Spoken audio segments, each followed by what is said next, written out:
وہ کافی دیر ہو گئی ہے. ایک میں نے کتاب پڑھی تھی اسلام، وہ ایک اسکاٹش نے لکھی تھی.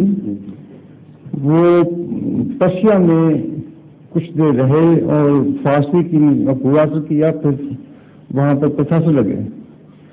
اس کے بعد وہ ایجپٹ چلے گئے، وہاں پر ادبی تحقیق کیا، لیکچرشپ اور پھر پروفیسر بنے.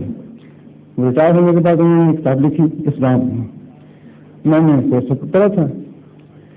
ایک موقع پر زندگی کے زمانے میں بحث کرتے ہوئے لکھا کہ یہودیوں نے بغاوت کی تھی. بغاوت کرنے کے نتیجہ میں ان کو پکڑ لیا گیا تھا اور یہودیوں نے کہا کہ اچھا ہمارا فیصلہ ہمارا جج کرنا چاہیے، ہمارا جج کو کرنا چاہیے. اور انہوں نے سنا اچھا اپنا جج لیا. جب ان کے جج کو لایا گیا، اس کیس پیش کیا گیا تو انہوں نے 350 یہودیوں کے قتل کیا گیا. تو اس نے کہا کہ یہ نبی کریم نے ٹھیک کہا کہ اس جج کے حکم کے مطابق ان 350 یہودیوں کے قتل کیا جائے. آگے وہ بحث یہ کرتا ہے کہ یہ کہا جاتا ہے کہ نبی کریم بہت رحم دل ہیں، ان کی باقی زندگی وہ پیش کی، یہ کیا وہ کیا، مسلمان دعویٰ کرتے ہیں. حالانکہ رسول کریم ان کو معاف کر سکتے تھے، انہوں نے اس وقت معاف کیوں نہ کیا. یہ سوال کیا گیا تھا. بات مجھے پتا ہے کیا ہے سارے واقعہ. یہ استباط اس کا غلط ہے. بنیادیں خود ایسی قائم کر چکا ہے جس سے اپنے اعتراض کو رد کر بیٹھا ہے. بات یہ ہے کہ حضرت صلی اللہ علیہ وسلم ہی فیصلہ کرنا چاہتے تھے، اور وہ جو یہود تھے ان کو رسول اللہ صلی اللہ علیہ وسلم کے رحم پر تو اعتبار نہیں تھا، اپنے دوست کے رحم پر اعتبار تھا. اس لیے انہوں نے یہ کتنا ظلم کیا انہوں نے اپنے لیے. انہوں نے اختیار وہ جج کیا جس نے انصاف سے فیصلہ کرنا تھا، اور اس جج کو چھوڑ دیا جس نے رحم سے فیصلہ کرنا تھا. جب اپنے اختیار سے انہوں نے یہ کیا تو پھر رسول اللہ صلی اللہ علیہ وسلم انصاف میں دخل دے کر رحم نہیں کر سکتے تھے. یہ دو بالکل الگ الگ چیزیں ہیں. آپ کسی پر رحم کی خاطر انصاف کے تقاضے کو ختم نہیں کر سکتے. انصاف سے بالا ہے رحم، انصاف کے منافی نہیں ہے.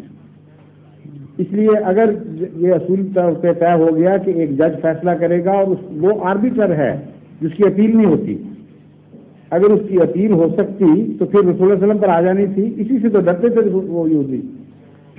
انہوں نے فیصلے کی شکل یہ بنائی جس کی ہے، جس کو آپ کہتے ہیں ثالث فیصلہ کرے گا. دنیا کی کوئی کورٹ بھی ثالث کے فیصلے کو نہیں بدلتی. نعوذ باللہ رسول کریم صلی اللہ علیہ وسلم رحم کے خاطر انصاف کا خون کر سکتے تھے، سوال ہی نہیں پیدا ہوتا تھا. اس لیے جہاں دو اخلاق کے اندر موازنہ ہو وہاں مرتبے کو دیکھا جاتا ہے. یہ بنیادی اصول ہے کہ انصاف کے نام، رحم کے نام پر انصاف کا خون نہیں کرنے دیا جائے گا. مثلا ایک شخص کسی کو ظالمانہ طور پر قتل کرتا ہے، اس کی جس کے رشتہ دار ہیں جو مظلوم ہیں وہ معاف نہ کریں اور حکومت کہے کہ ہمیں رحم آ گیا ہم معاف کرتے ہیں، یہ ناجائز بات ہے. وہاں رحم جذبہ حسن نہیں ہے بلکہ جذبہ بدزیبی ہے، بدسورتی ہے. اس لیے رسول اکرم صلی اللہ علیہ وسلم کے خلاف کوئی ایسا داغ نہیں لگ سکتا.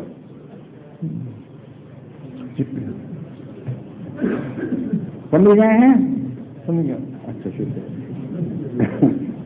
اچھا یہ اب وقت ہو گیا نماز کا، چند منٹ ہیں. جو سنتے پڑھنی ہے تو سن کے جا کے پڑھ لیں جس نے پڑھنی ہے. جو مسافر ہیں وہ تو ویسے نہیں پڑھتے سنتے ہیں.